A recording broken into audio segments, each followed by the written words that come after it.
lar wut ka la te ngi lo mana na ko ji ji basa ko ngana man no ka shon no bar guro kwa le dueng ni ko di je ten ji ko tiyo ga piu no guro di ka le la le di me ko te chak la to ar ken ga piu no ka kwa no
en chieng muchwal ke man nyerek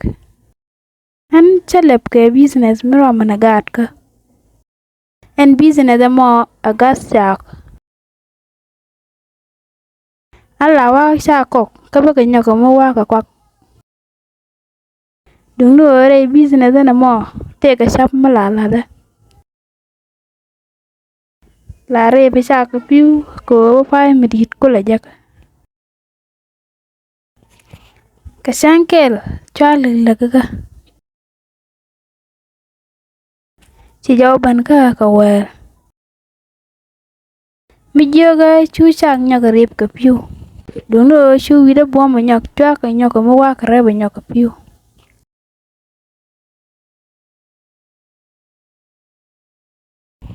ala wa sha kwa ka gawe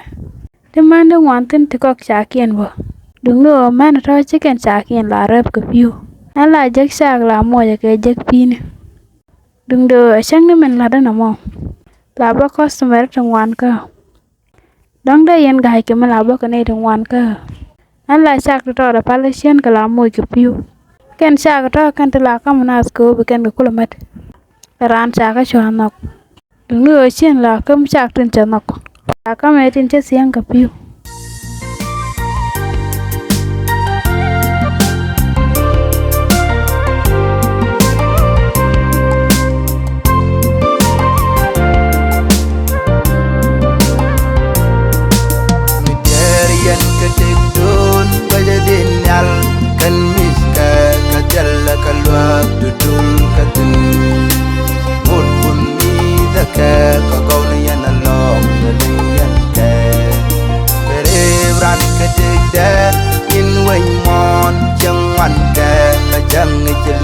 Beladus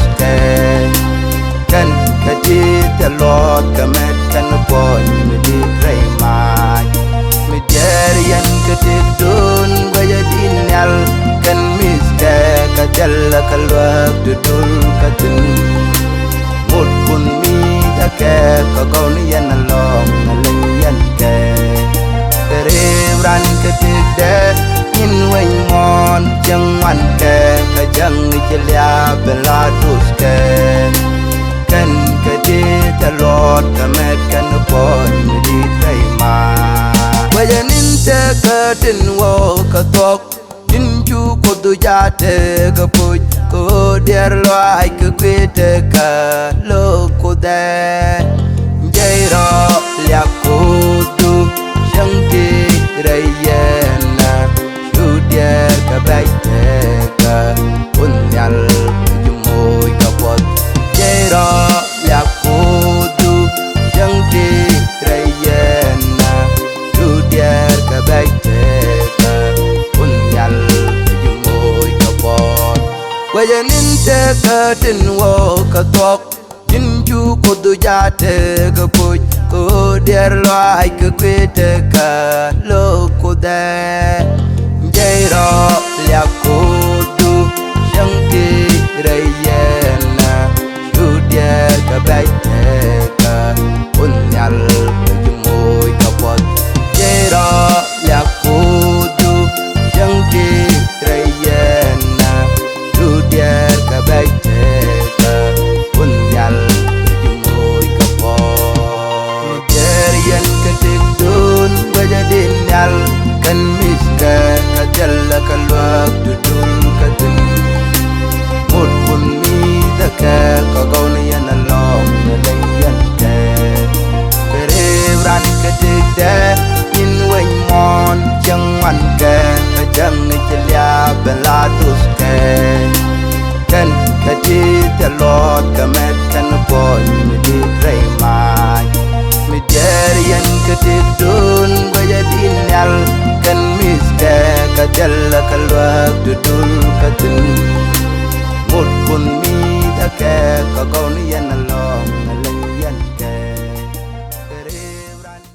cái sen kẹl chưa ta cái nhắm chú lùn dọc chưa ban gà cái cố chứ sạc sen gặp yêu chú nê rồi là long Nama aku kita nggak tuh yang pulang. Nama jana ada dia belum kerja tapi ada dia yang di mana ada yang kalau pun dah lah. Kalau tinggal pun nak kerja. Dah aku lupa ada nama aku. Jadi aku tu wajib dulu nama aku tu kan nama siapa? Aku saksi yang kerja tu yang di mana. Yang siapa kerja tu yang di tu yang ada yang kalah macam dah gar kumada kalau sang kuliah boleh kokoi wah oh cuy cakap dia tiang ke piu cakap dia tiang bukan cakap tiang ke piu dia kokoi cakap motor ada gar jadi dia jalan lalu ini kerja sini aku dah aku keluar jauh di nama guru kesang ni tiang ke piu nak ke tangan juga mini tu sak dia kan guru cakap tiang ke piu aku mama dah ya sebab nak kau sak tiang ke piu jadi aku pernah nak kau jadi sini pasal kau ni nama nak kau siapa nak guru kalau dia ni juga dia tengok juga tiang ke piu nak guru dia kalau lari di mana kerja cakap tu ada kan ke piu nak cakap apa ini tu kan right malu guru bukan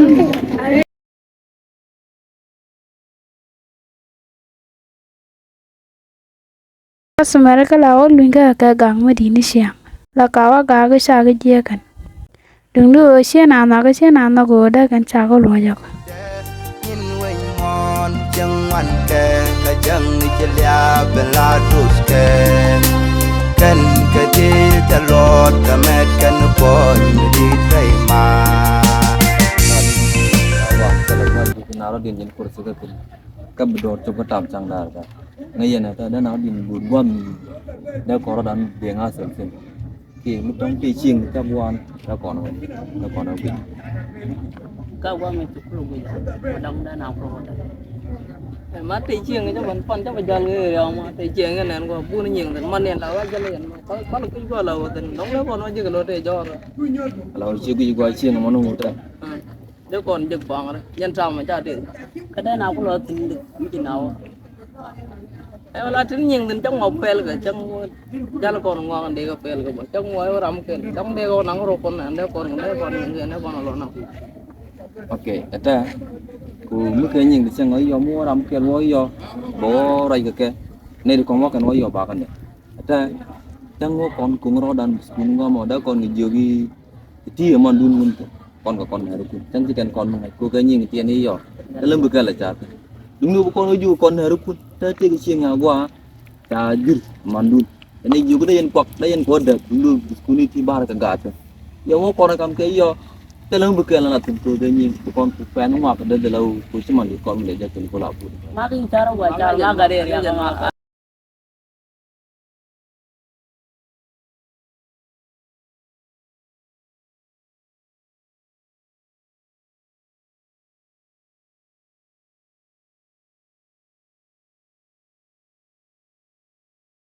Ndo kwale na gur gadi asali tora. Kita mau long ada don gua ti. Dia mulu jam betul. Yang gua diri gua jangan jawang long ti gua ada gua. Kesana aja. Cano.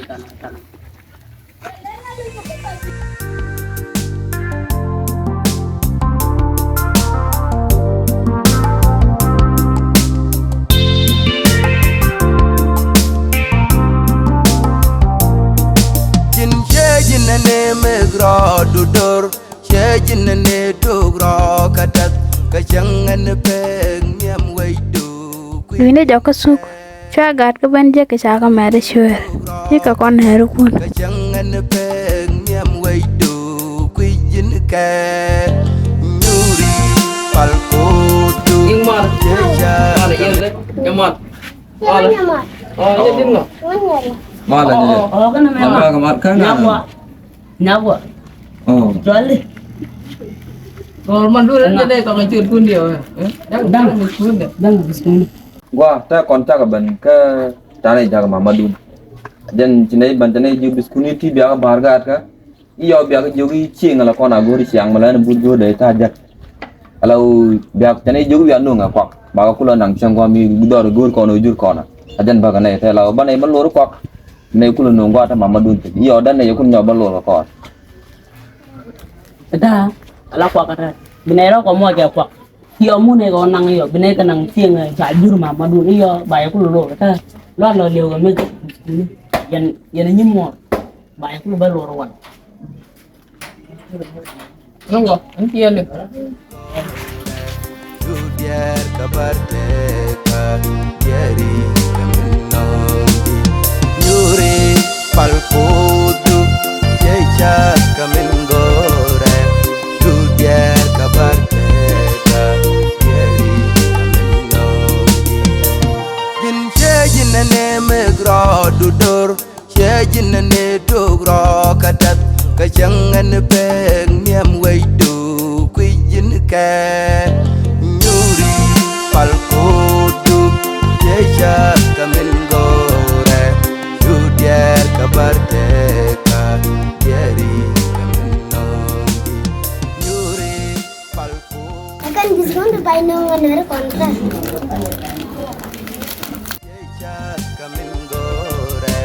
Judiar kabardeka Yeri kamin nongi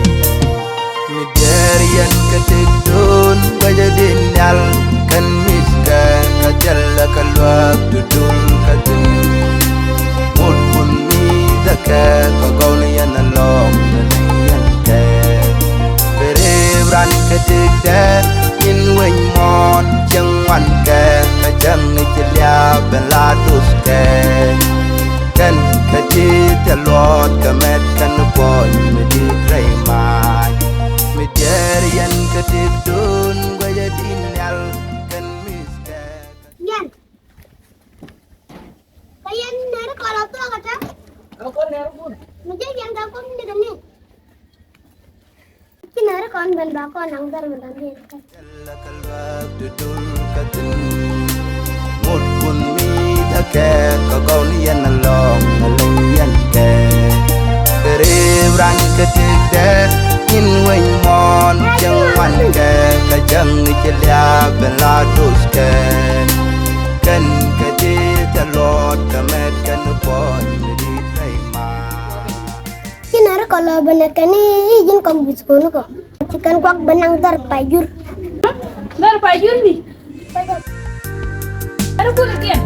Dan dari jago siapa lo jago cem. Anu gua ada mau culo ada dia kalau. Meja sar. Chua jaga nuti dia alci tu akan ko cari yang jaga dua bujiak. Kerunuang. Chua jian. Guru wako kasha gua ada lawa cha kokten.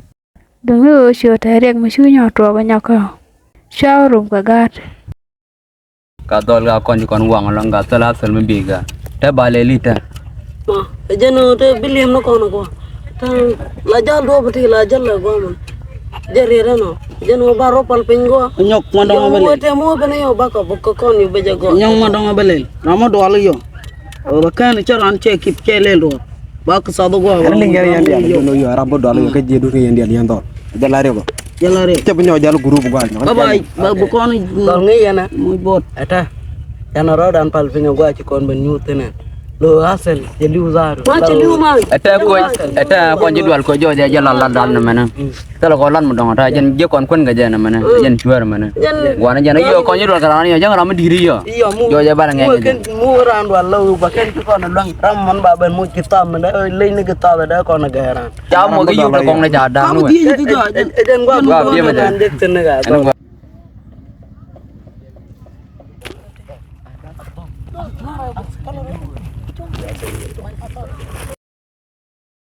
Shu ke jadal cha kanang ke pon ke silver. Gua mo shu tek de shu ku ba jalong. chier no wani no wani yini so bi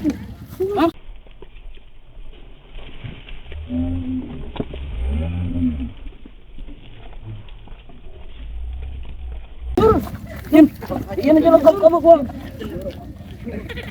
yen mo ko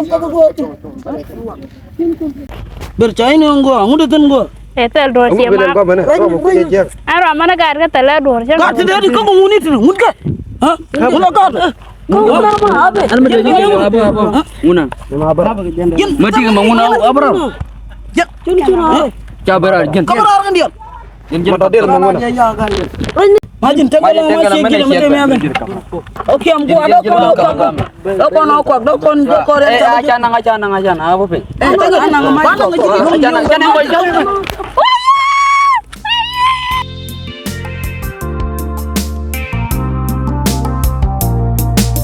Melang tarif di rau kekuk Yang dikal kuya kaja Katel do diet mede mariau wakui kode Diari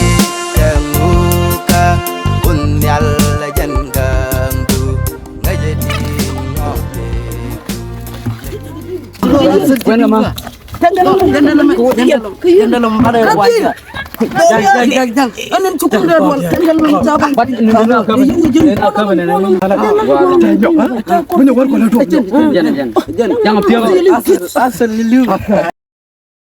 Cha de gurbo ka ji lwakut ko bukana lwakapal yan yam cha lwakut dung do ka na je lwakut ko si sang pala cha ngut ka magura ka bakan ji lwakut cha ko je ka muktab lwakut ada pal conference में denang ke camp cikurum ke na program dung lat de lat ke ke lawang cara me ban dang ro ke de program ke लिए pak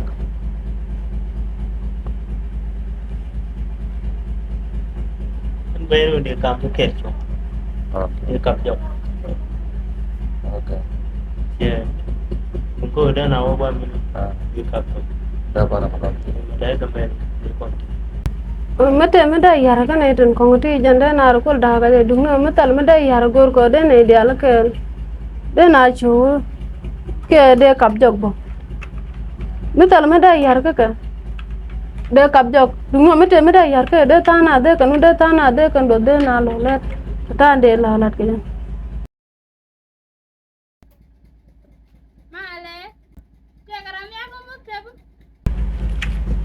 Baraj na do gam muktab. chane program denang ke camp chane kap jok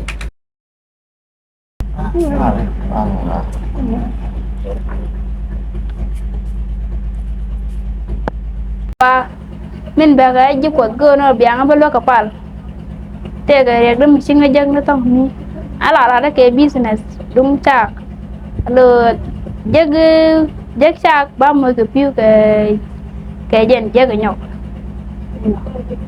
che jo ji ria ko mo che do ra che đuôi long cha qua kya kwal cái cha yu bon ma nó lo je ke qua ko ga cha ga nam bo cha nyo da bare la ga dura o chi wi de bom kwal ban ko di biang ba lo ka par jen do mo be na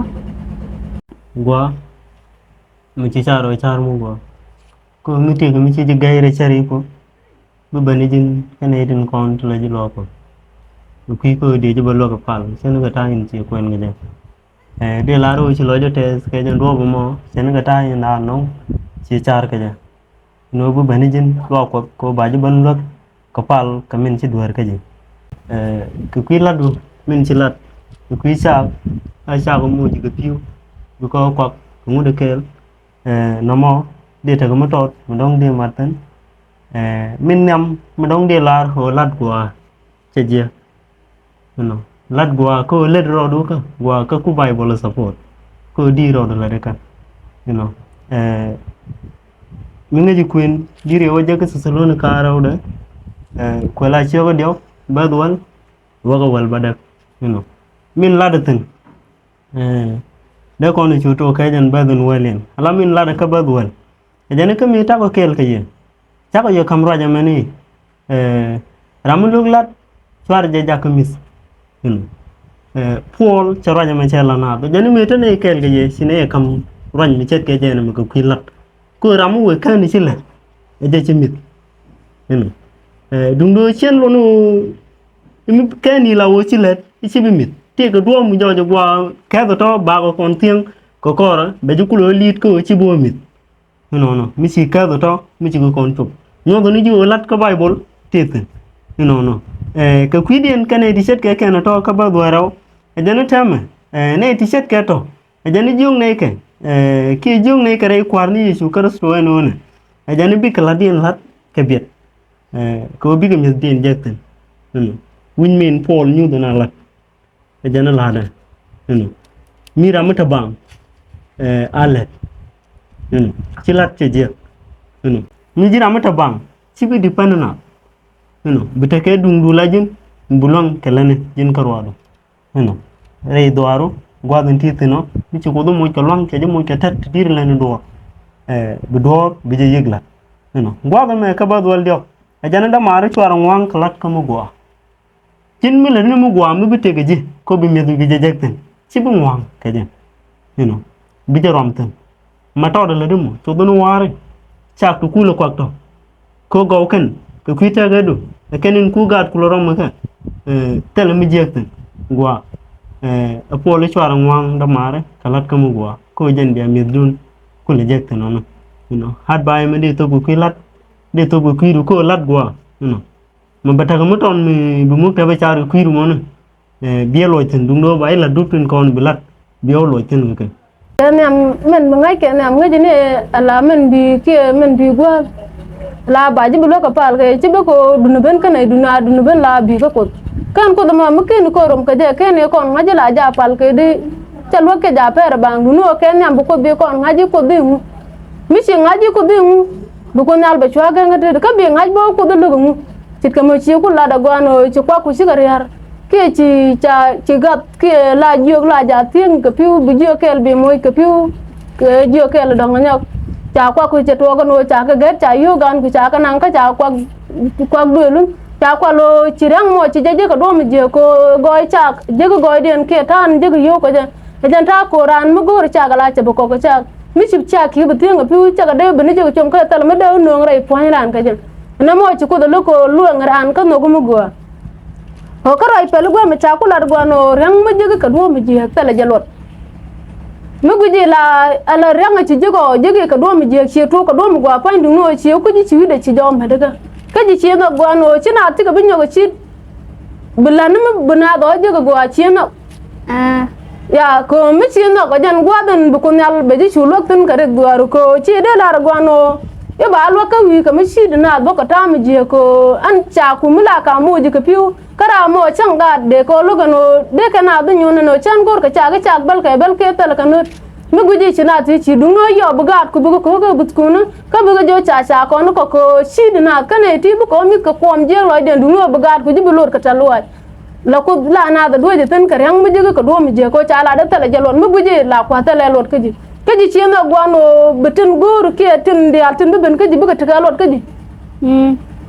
ya kami ci no ka bug din gwa chala ala dit choga 91 chala da gwa no ku da gang dan kara mutte da lo ku da din jan ba jaga ngo ku da lan bo me tudde al ci no ka bu ko nyal bala gang te ka du ka ci no ka bala gang gwaru chama o kami ci no ka ba gang gwaru kan nyam ko no ngai ni je gwa no ka ta ke ta lukut ka ata ci ngaji gwa no ku du lo di lo ai ko no di lo du je no ku nganu ku kala rep ko ba pai mi di ba je je no ko no ngai ni je gwa no ka ta den mna ko cham ka je bekan ka cham di ke bekan ka je di rai te ka den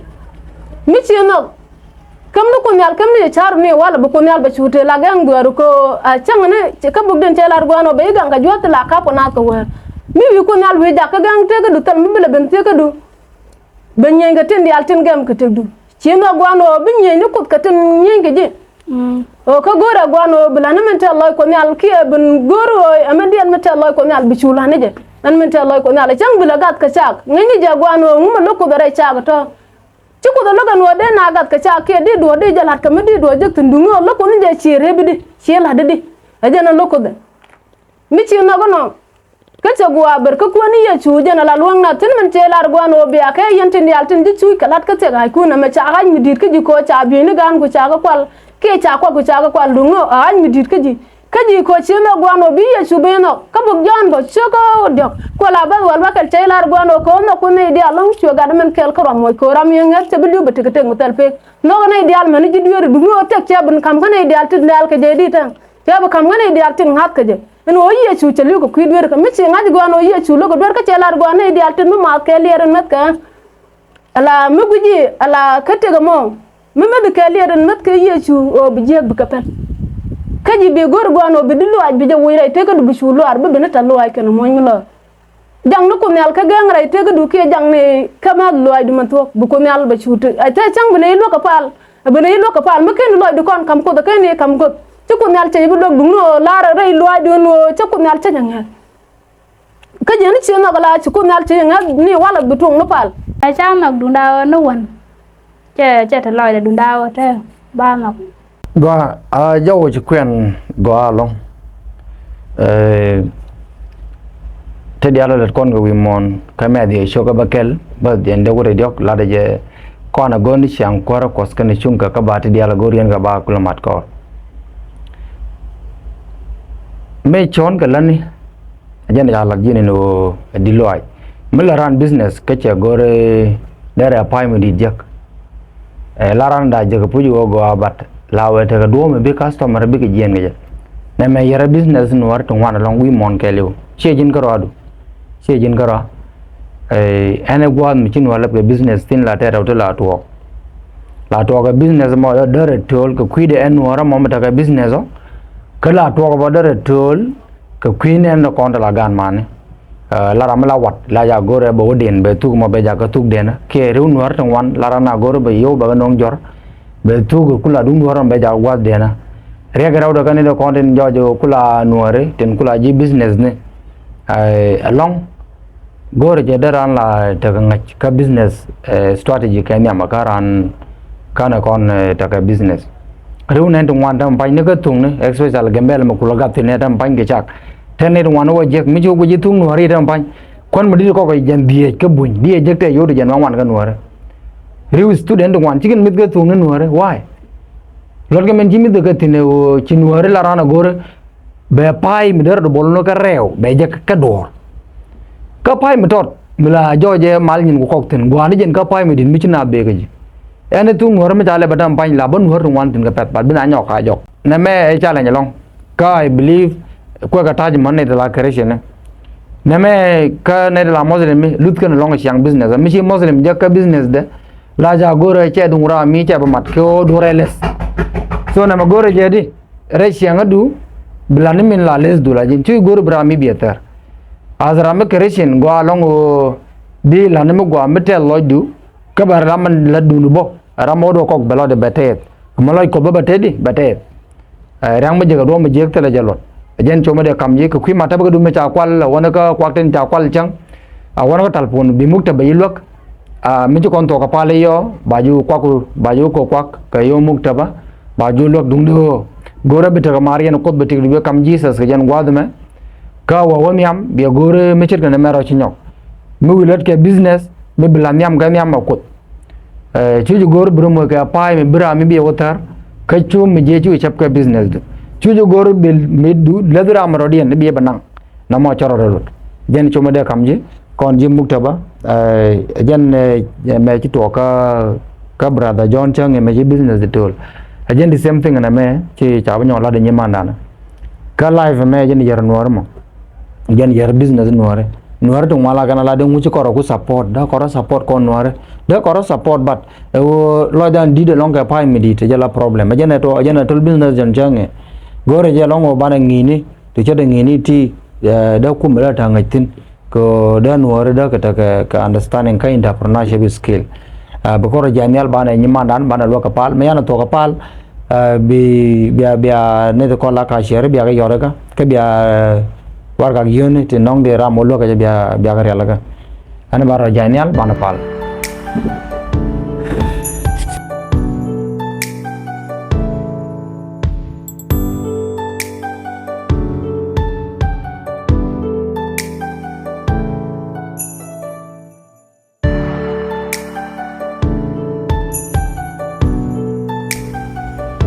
Well, thank you along in war de video ma wait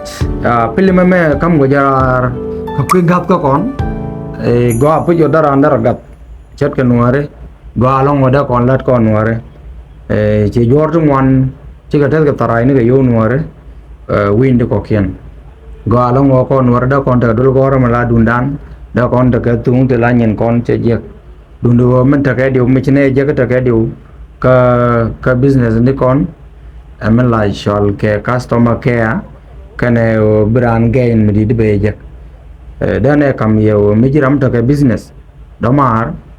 gwin me dong do customer de ja ka ben ga jimo